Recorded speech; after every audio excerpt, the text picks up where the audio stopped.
Tense যে এত সহজে শেখা যায় সেটা আপনি কল্পনাও করতে পারবেন না। টেন্স এত সহজে শেখা যায়। আপনারা যদি আমার গত 3টা লেসন দেখেন, যারা একদম বেসিক কিছুই জানেন না ধরে নিলাম, তারা ওই 3টা ক্লাস দেখবেন, তাহলে আজকেরটা একদম পানির মতো। আর যারা মোটামুটি জানেন তারা না দেখলে হবে, আজকের ক্লাসটা দেখলেই হবে যে টেন্স কত সহজ। একটু মনোযোগী হতে হবে। কয়েক মিনিটের মধ্যে আমি টেন্সগুলো শেষ করব একদম ম্যাজিক্যালি। একটু দেখেন, সেটা হচ্ছে আমি যে স্ট্রাকচারগুলো পড়িয়েছিলাম এগুলো যদি কেউ পারে ভালো কথা, না পারলে অসুবিধা নাই, আমার সাথে সাথে আজকে পড়বেন। জাস্ট 2টা স্ট্রাকচার আমি এখানে লিখেছি, তাই না? আর উপরে আমি 3টা ভার্বের ফর্ম লিখেছি, তাই না? যেমন কি লিখেছি আমি, টেক অর্থ নেওয়া, টেক টুক টেকেন, তাই না? টেক টুক টেকেন, একদম মনোযোগ। টেক টুক টেকেন পড়ে ফেলেন। Take took taken, take took taken, take took taken, take took taken. V1 V2 V3 বলি এটাকে আমরা, তাই না? Take took taken, take took taken. প্রথম একটু শুনেন ভালো করে, পরে আমরা যাচ্ছি। কত ইজি, আপনিই পারবেন। Take took taken, take took taken, take অর্থ নেওয়া, এভাবে করে মুখস্থ করবেন ভার্বগুলো, ঠিক আছে? ভার্ব ছাড়া তো গ্রামার কল্পনাই করা যায় না। ওকে, তারপরে আমরা গো অর্থ যাওয়া, go and gone, go and gone, go and gone, go and gone, go and gone, go and gone, go and gone, go and gone, go অর্থ যাওয়া, go and gone, এভাবে করে মুখস্থ করতে হবে। ধরে নিলাম আপনার এটা শেষ। এই 3টা পার্সেন্ট মানে 3টা টেন্স শেষ। এই 3টা পার্সেন্ট মানে 3টা টেন্স শেষ। কিভাবে দেখাচ্ছি। তারপরে হচ্ছে আমাদের 2 নাম্বার স্ট্রাকচার। আমি ধরে নিচ্ছি 1 নাম্বার আপনার হয়ে গেছে, যে টেক অর্থ নেওয়া, টেক টুক টেকেন, গো অর্থ যাওয়া, গো অ্যান্ড গন। এটার অর্থ কি, এটার অর্থ কি, এটা জানার আপাতত দরকার নাই, একটু পরেই আসছি, কত মজার পড়া। তারপরে am is are was were be ভার্বের সাথে ing, এটা কিন্তু আমি ছন্দে ছন্দে পড়িয়ে থাকি।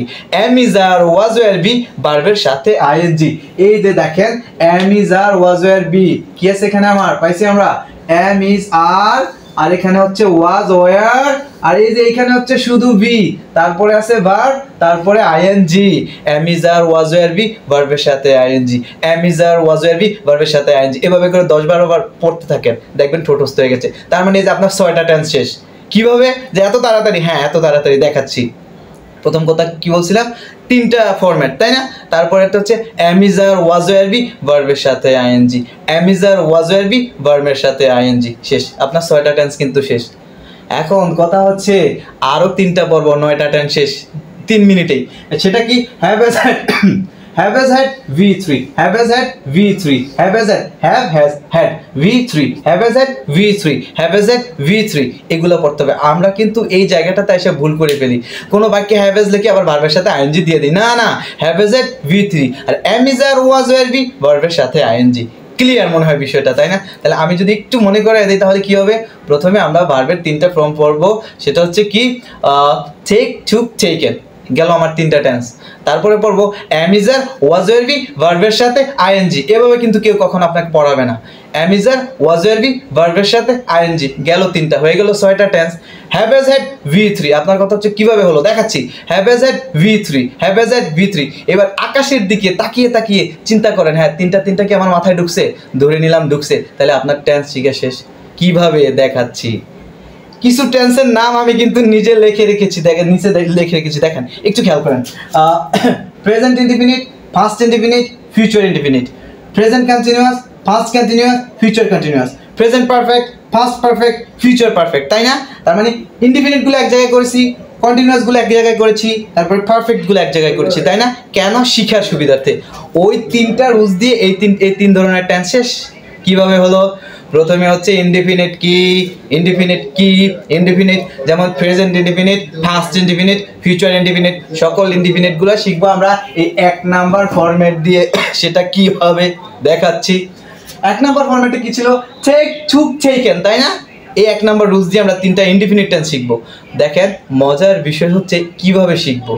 প্রেজেন্ট ইনডিফিনিটে V1, প্রেজেন্ট ইনডিফিনিটে V1, তার মানে এই যে V1 যে আছে এটাকে হচ্ছে আমাদের প্রেজেন্ট ইনডিফিনিট মানে P1 দিয়ে লিখলাম আমি, হ্যাঁ P1। তাহলে প্রেজেন্ট ইনডিফিনিট টেন্সে থাকবে V1, প্রেজেন্ট ইনডিফিনিট টেন্সে V1।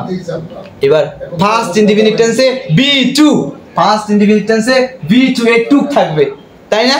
তাহলে ফিউচার ইনডিফিনিট টেন্স কি V3? না না, V3 এর জন্ম হইছে পারফেক্ট টেন্সের জন্য। কেন? এই যে হ্যাভ হ্যাজ হ্যাড, এরপরে আমার ভার্বের 3 নং লাগবে, হ্যাভ হ্যাজ হ্যাড ভার্বের 3 নং লাগবে, এখানে 3 নং, এটা কোনোটাই দিলে হবে না, এই 3 নং লাগবে। হ্যাভ এজ হ্যাড ভার্বের 3 নং লাগবে। এই জন্য এখানে ফিউচার ইনডিফিনিটে আমি ভার্বের 3 নং দিতে পারবো না। তাহলে কি দিব স্যার, কি দিব স্যার? ফিউচার টেন্সের জন্ম হয়েছে শেল উইল নিয়া, ও শেল উইল ছাড়া কখনো গঠন হবে না। তার মানে শেল অথবা উইলের ব্যবহার আমাদের ফিউচার টেন্সে করতেই হবে। কথাটা ক্লিয়ার? তাহলে শেল উইলের পরে আমরা কি করব?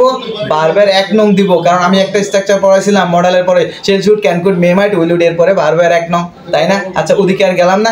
তাহলে শেল উইলের পরে ভার্বের 1 নং, তাহলে ফিউচার টেন্স মানে শেল উইল, ফিউচার টেন্স মানে শেল উইল, ফিউচার টেন্স মানে শেল উইল, ফিউচার টেন্স মানে শেল উইল, ফিউচার টেন্স মানে শেল উইল পড়তে থাকেন, তাহলে কিন্তু একদম ইজি হয়ে যাবে। এবার আমি এক্সাম্পলগুলো লিখছি। ধরেন আমি লিখলাম আই, আই অর্থ আমি, তাই না?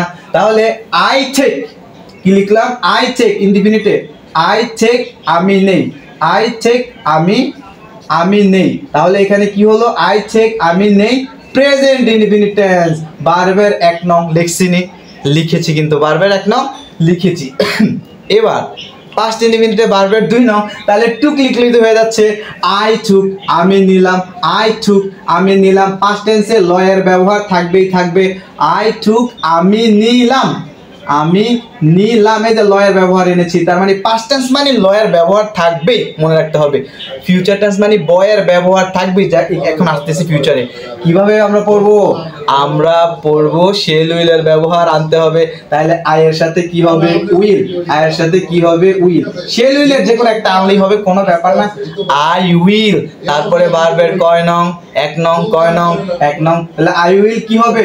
ওয়েন্ট হবে, গন হবে না, এগুলো হবে না। কি হবে? ওয়েন্ট হবে, গন হবে না। আই উইল গো হবে, 1 নং হবে। কেন? কারণ শেল উইলের পরে ভার্বের 1 নং বলছি। তাহলে আই উইল গো, ঠিক আছে? তাহলে এটার অর্থ হচ্ছে আমি যাব, আমি যাব, আমি যাব। তার মানে ইনডিফিনিট টেন্স শেষ। এই একটা লাইন দিয়ে, মানে এটা দিয়ে কিন্তু আমরা ইনডিফিনিট শেষ করলাম।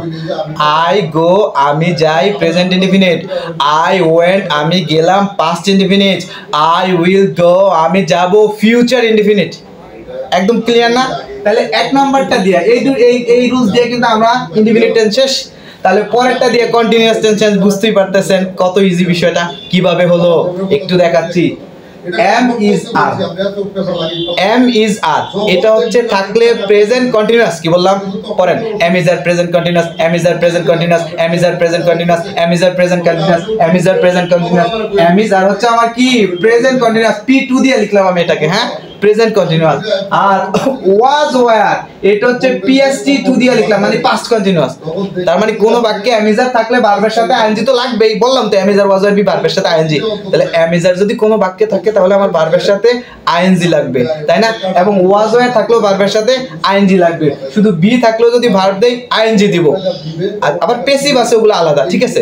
আচ্ছা, তাহলে কিন্তু আমরা শিখে ফেললাম বাক্যে যদি am is are থাকে তাহলে এটা হচ্ছে কি? Present continuous. was were থাকলে পাস্ট কন্টিনিউয়াস। তারপরে আমার শুধু বি থাকলে ফিউচার কন্টিনিউয়াস। তাহলে লিখে ফেলি আমরা প্রেজেন্ট কন্টিনিউয়াস। আই এর সাথে কি লিখতে পারি? আই এর সাথে am is are এর কোনটা ভালো হয়? অবশ্যই am ভালো হয়। তাহলে আই এম, আই লগে আর সাথে কি ইজ হয়? আই ইজ হয় না কিন্তু। তাহলে আই এম কি হবে? আই এম, তারপরে ভার্ব লাগবে। ভার্ব হচ্ছে ধরেন আমি গো লিখলাম ভার্ব, অথবা আমরা কি, আচ্ছা এখানে টেক দিলে বেশি সুন্দর হইতো, আমি যাবো। আচ্ছা যাই হোক, দিছি তো দিছি। আচ্ছা এখানে হচ্ছে আমরা কি করব? তাহলে আমরা চেক নিলাম, চেক। হ্যাঁ, তাহলে আমাদের কি হবে? আই এম চেক হবে? আই এম চেক হবে না। আই এম চেক কি হবে না? কেন আই এম চেক হবে না? কারণ ভার্বের সাথে আইএনজি লাগবে, এজন্য আমরা এখানে আইএনজি লিখতে হবে। আই এম চেকিং, আমি নিচ্ছি বা নিতেছি, চলমান। আমি নিচ্ছি বা নিতেছি, আমি নিচ্ছি বা নিতেছি, আই এম চেকিং। এবার আমি নিচ্ছিলাম, তাহলে কি হবে? এই আই লিখলাম পাস্ট কন্টিনিউয়াস টেন্সে। এবার ওয়াজ ওয়্যার একটা দিব, আই এর সাথে ওয়াজ সুন্দর হয়। তাহলে আই ওয়াজ টেকিং, আমি নিতে থাকবো। আই ওয়াজ টেকিং, আমি নিচ্ছিলাম। আই ওয়াজ টেকিং, আমি নিচ্ছিলাম। আই ওয়াজ টেকিং, আমি নিচ্ছিলাম। বিষয়টা হচ্ছে ক্লিয়ার? এবার ফিউচার কন্টিনিউয়াস টেন্সে বি এর ব্যবহার থাকবে। তাহলে কি হবে? আই, তারপরে তো বলছি ফিউচার টেন্স মানে শেল উইল লাগবে।